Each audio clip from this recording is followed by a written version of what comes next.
think the guys started to realize that, and practice is critical. So is the preparation, the meetings, watching film, but then performance is always the key. So, I think the guys understand that anybody could play, whether it's Cam Batson or Tier Tart or all those guys you mentioned, Ray. Borders had an opportunity, and then just Desmond, appreciate his professionalism. Working through Zoom for the whole week, pretty unique situation. Not seeing him until Saturday, and then playing extensively in the game. Jim? And I'm just following up on Desmond, Mike, for him not to be able to play with you and then end up getting a touchdown and play as many snaps as he did. What does that say about a guy like that joining your team? I mean, the touchdown is what it is. The ball's on the ground, and, give him credit for scooping, and somebody obviously helped him out by causing a fumble. But again, the professionalism that he showed, he was excited to be a part of our team. He was excited for a fresh start. It looks like his teammates have certainly embraced him. Probably was earned a lot of respect of theirs by understanding what we were doing, by going through those Zoom meetings. And when he came in and met with them and they talked and they were in the film room on Saturday, they probably respected him for the way that he prepared to get to that point. Buck?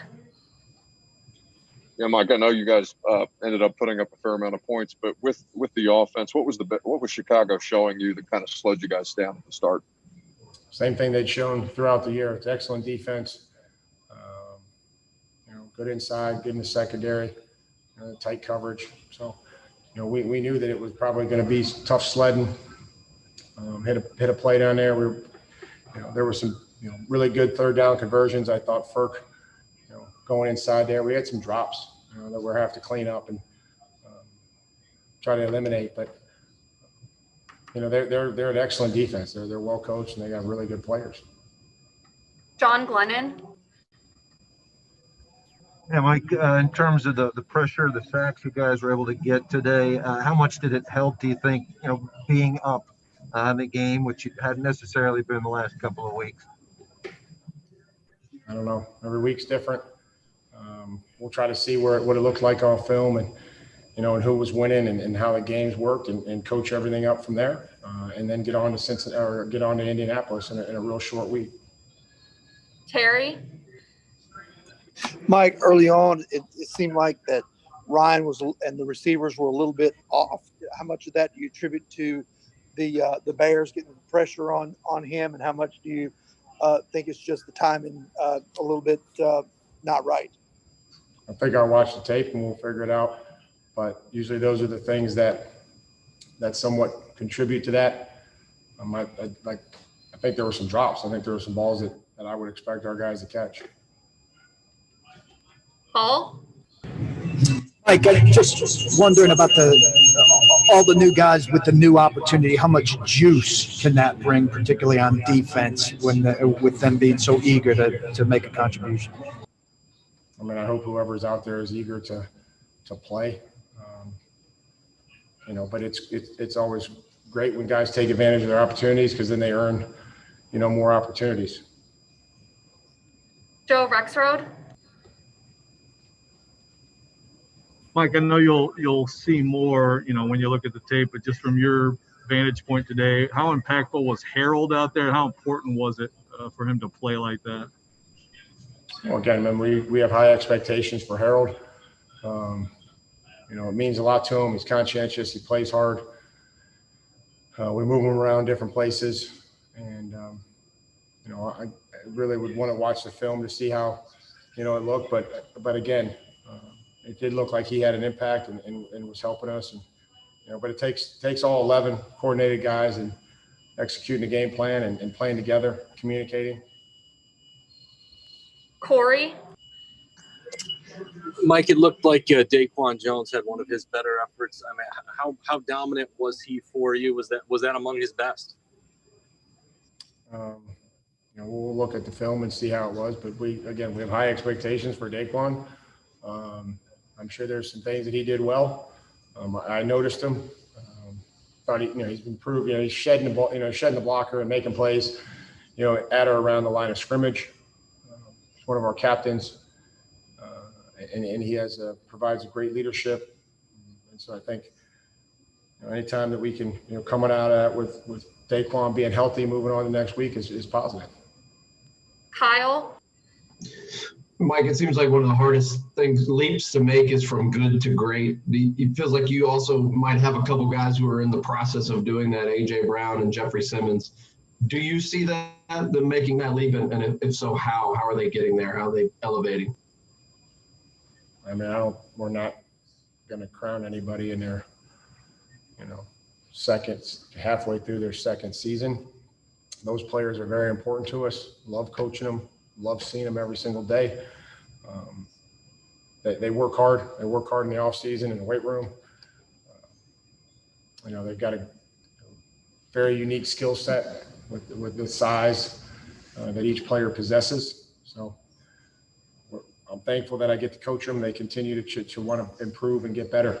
I don't think they are satisfied, which I think all players and coaches should try to adhere to, is that we're always trying to continually improve. Gentry, Yeah, Mike, a pretty rough couple of weeks for the defense. Just from a confidence standpoint, how encouraging do you think it is to win a game like this and kind of show that it didn't take your offense winning a shootout to get it done today? Every week's different, Gentry. Some days, you rely on your offense. I think, we got to improve the special teams. We had some moving parts and had some guys out, and not making excuses. It has to be better.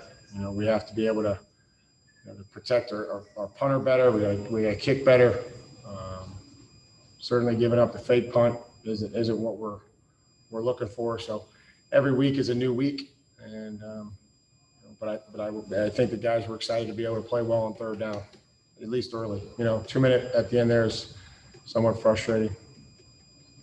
couple follows. Jim, Mike, I know you talk a lot about just not wanting any front runners. How you like the way your group responded to some adversity, losing a couple of games, and just what's the challenge now and turnaround playing on Thursday? Yeah, I think that, we were at a crossroads here where we were going with our season. Looking at coming off the 2 losses, kind of coming back home. Proud of the way the guys played, proud of the way they prepared. And then now the challenge is to come back in there tomorrow and forget about this one and take care of our bodies. The team that